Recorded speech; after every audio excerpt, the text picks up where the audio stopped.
The clip you just saw is authentic. A corseted woman stands within a painted landscape. Her hand reaches past an enormous cabbage head. Out comes a real infant. She places it down like vegetables at market, then repeats the action. This footage dates to 1900. It represents the earliest surviving story-driven film known to exist. The fairy role belongs to Yvonne Mugnier-Serrand. Alice Guy-Blaché directed it. Yet, strangely, no one questions why cinema chose this specific narrative as its inaugural story. February 1896. Paris. A secretary of 22 named Alice Guy strolls along Boulevard Poissonnière.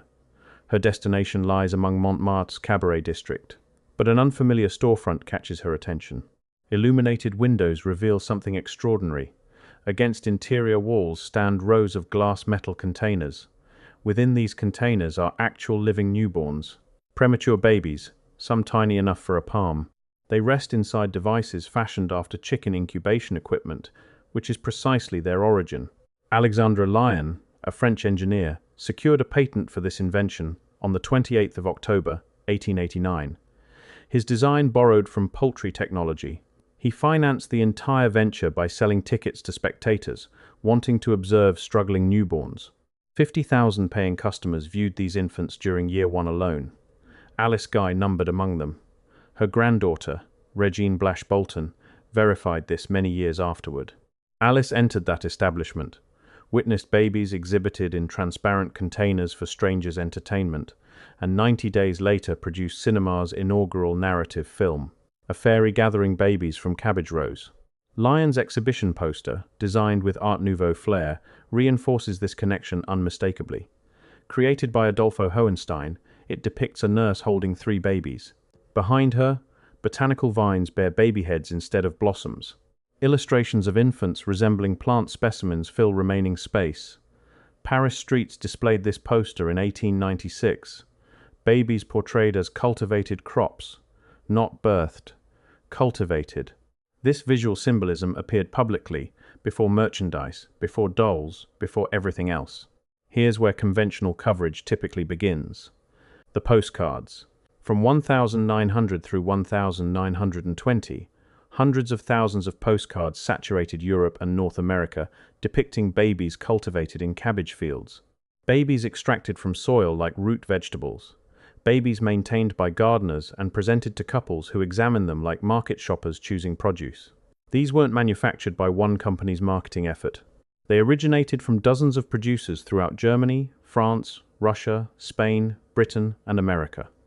Various languages, diverse artistic approaches, no identified central coordination. Art historians categorize these as playful birth notifications, sentimental pictures, benign tradition. They're somewhat correct. French culture had instructed children for generations that boys emerge from cabbage plots while girls arrive from rose gardens. French parents still say, "Mon petit chou," my little cabbage. Scottish children position cabbage leaves outdoors requesting fairy-delivered siblings. Irish tradition claimed you were discovered beneath a cabbage plant. The folklore runs deep and wide. Let me confront this directly. Perhaps these postcards are exactly what scholars claim. Birth announcements rooted in cultural tradition, delightful, pure, disconnected from anything sinister. If nothing else existed, I'd embrace that interpretation and conclude here. But chronology refuses simplicity. Because during these precise decades when postcards circulated, 1900 to 1920, America's most extensive child relocation operation was progressing. The magnitude defies comprehension. The 20th of September 1854. A departing New York train carries 46 children. Ages span infancy to 12. No parents accompany them. No relatives await their arrival. Upon reaching Dowagiac, Michigan, they're arranged on a platform. Local residents pass by, evaluate them, and select which ones to bring home. This marks the inaugural orphan train. The final train departs the 31st of May, 1929, transporting 3 children towards Sulphur Springs, Texas. Between those dates, approximately 200,000 to 250,000 children traveled this route. Peak operations moved 3,000 to 4,000 children annually westward. Initial agent E.P. Smith allowed passengers to claim boys without verification. He manipulated audience emotions, highlighting boys were useful while girls performed all household duties. Numerous children functioned purely as agricultural labor. Many weren't orphans whatsoever. They were immigrant and impoverished families' children. Program co-founders later admitted this truth. Children endured days traveling uncomfortably, sometimes in rail cars barely superior to livestock transport. 2 or 3 adult supervisors managed 30 to 40 children simultaneously. Upon arrival, they possessed no birth documentation, no confirmed family backgrounds, no provable identity. Approximately 2 million descendants exist currently, many unable to trace ancestry beyond platform arrival. Their origin? The Cabbage Patch. Culture provided that answer. Not literally, functionally. Mythology performed identical work as dismissal. The orphan trains represented merely America's chapter. Across the Atlantic, systems were older and larger. The Foundling wheel, Italy's Ruota, was a rotating wooden cylinder installed in hospital or church walls. Women could deposit infants inside, ring a bell, and interior staff would rotate the mechanism to receive the child. Anonymous. Unquestioned. No parental documentation. Rome installed the first in 1198. By the 1400s, they'd spread throughout Catholic Europe. By the 1800s, numbers become staggering. Over 100,000 foundlings abandoned yearly continent-wide. In France, Italy, and Spain, potentially 1 in 3 urban babies entered these institutions. France alone operated 251 foundling wheels at maximum, legalized the 19th of January 1811. Foundling hospital death rates averaged 80%. Some years approached complete mortality. Surviving children received new names. Italy called them Esposito, meaning exposed. Milan named them Colombo, after hospital pigeons. France called them Trouve, found. Parents occasionally left tokens, ribbons, coins, fabric scraps, hoping for eventual reclamation. Most never returned. Now hold this timeline together. 1198, Rome's first foundling wheel installation. By the 1700s, boys from cabbages, girls from roses, becomes standard French childhood explanation. 1811. France authorizes 251 foundling wheels. 1854. New York's first orphan train departs. 1863. France begins closing foundling wheels. 1869. Sister Mary, Irene Fitzgibbon, places a cradle on Manhattan steps receiving abandoned babies, establishing New York Foundling Hospital. 1889. Alexandra Lyon patents baby incubators, modeled on poultry equipment. February 1896. Alice Guy visits Lyons Boulevard Poissonniere Incubator exhibition, viewing babies in glass containers displayed publicly. Spring 1896. She films La Fille aux Choux. Cinema's first narrative depicts harvesting babies from gardens. That year, Berlin Exposition exhibits incubator babies under the name Kinderbrutenstalt. Translation: Child Hatchery. 1900 to 1920. Cabbage baby postcards overwhelm Western civilization. 1903. Martin Cooney establishes permanent Coney Island incubator exhibits, displaying premature infants alongside sword swallowers and carnival performers. 25-cent admission. 40-year operation. Each element links sequentially. Each decade adds layers. Every layer employs identical language. Children as cultivated items, harvested, exhibited, selected, and allocated. Not born to families, delivered to them. By fairies. By gardeners. By institutions. I must acknowledge something. I contemplated this research nearly a week before beginning, not because facts proved elusive. They're thoroughly documented. Orphan trains have PBS documentaries. Foundling wheels appear in medical journals. Alice Guy-Blaché's incubator exhibition visit is confirmed by her granddaughter. Evidence wasn't problematic. The problem was each timeline arrangement sounded suspect. I anticipated reasonable people claiming I forced patterns onto disconnected events. I questioned whether that was accurate. Whether folklore remains simply folklore. Whether postcards are merely postcards. Whether everything clustering in identical decades across identical countries is merely coincidence at scale. Then I discovered Salvador Dali's commentary about postcards. Dali collected them. André Breton collected them. Paul Eluard, who called them a Lilliputian hallucination of the world, collected them. Dali called them popular modern thought's liveliest document, thought so profound or sharp it escapes psychoanalysis. Surrealists didn't collect them as whimsy. They collected them recognizing something in imagery, resisting simple explanation. British art dealer James Birch began collecting them in Aix-en-Provence. He later discovered them displayed at Pompidou Centre, exhibited for their inspirational importance to Dadaists and Surrealists. He published Babylon, Surreal Babies in 2010. Even art circles recognized these postcards carried weight beyond charm. The postcards weren't gentle. Some depict babies being sold, some reference child lotteries, some show gardeners maintaining infant rows while couples browse and point.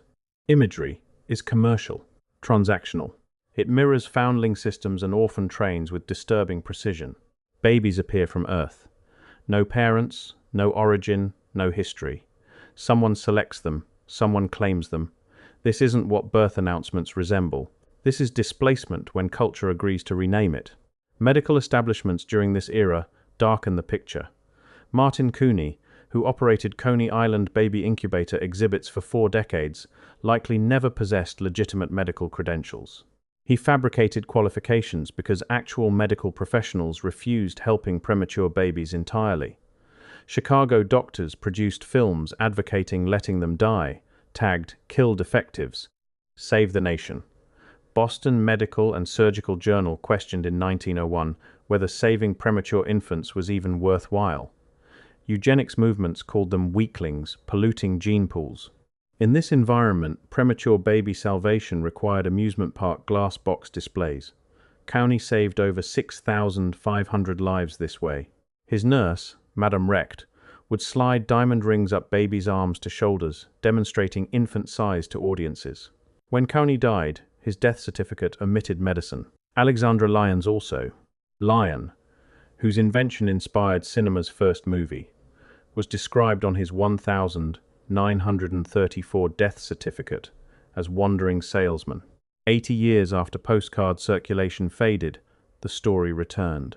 In 1976, 21-year-old Georgia art student Xavier Roberts discovered dolls at craft fairs made by Kentucky folk artist Martha Nelson Thomas. Thomas had created what she called doll babies since early 1970s. Each included birth certificates and adoption documents. Roberts purchased her dolls, then produced his own when Thomas discontinued supply. He renamed them Little People. Licensing agent Roger Schleifer renamed them Cabbage Patch Kids in 1982, creating origin mythology. Official stories claim Xavier Roberts was a 10-year-old boy following a bunny bee behind waterfalls into magical cabbage patches where babies were born. Roberts sold dolls from Babyland General Hospital, a converted abandoned Georgia medical facility. He didn't sell them. You adopted them. Each doll included unique birth certificates and adoption documents. No parents listed, born in cabbage patches. Martha Nelson Thomas, who actually created the concept, sued Roberts. They settled privately in 1985 for undisclosed amounts. Her name vanished from products. Sound familiar? Coleco mass-produced them in 1983. 3 million sold that year's end, 20 million in 1984, $2 billion retail sales. Americans physically fought in stores to adopt these dolls. Dolls without parents, born from cabbages, distributed through converted hospitals. The entire foundling apparatus, compressed into toys. Nobody noticed what stories actually conveyed because stories had been telling themselves for 800 years. Every culture requires narratives explaining what cannot be stated plainly. You don't tell children their siblings were deposited in wooden church wall boxes by mothers unable to feed them. You tell children siblings were found in cabbage patches. You don't tell communities that 250,000 children were stripped of identities and shipped continentally. You send postcards of babies growing in gardens, tended by fairies, delivered to loving homes. Fairy tales perform erasure work. Always have. Alice Guy-Blaché witnessed babies in glass boxes on Paris boulevards and transformed experiences into cinema's inaugural story. That story involved a fairy extracting children from gardens. The original 1896 film is now lost. 90% of pre-1929 films are gone. We preserved almost nothing from cinema's birth. The film that might reveal what culture was processing when choosing this inaugural story has vanished. Postcards sit in museum archives. Orphan train records exist in genealogical databases. Foundling wheel mechanisms remain in old European hospital walls. Cabbage Patch Kids occupy American attics and storage units, each with adoption certificates still inside. Somewhere between folklore and documentation, between fairy tales and institutional records, exists an improperly asked question. What story does civilization tell itself when explaining where all children originated? What mythology builds when truth is too large, too systemic, too uncomfortable for direct answers? And when that mythology appears in the first film, most popular postcards, and 20th century's best-selling toy, all using identical imagery. Babies without parents, harvested from gardens. What exactly are we observing?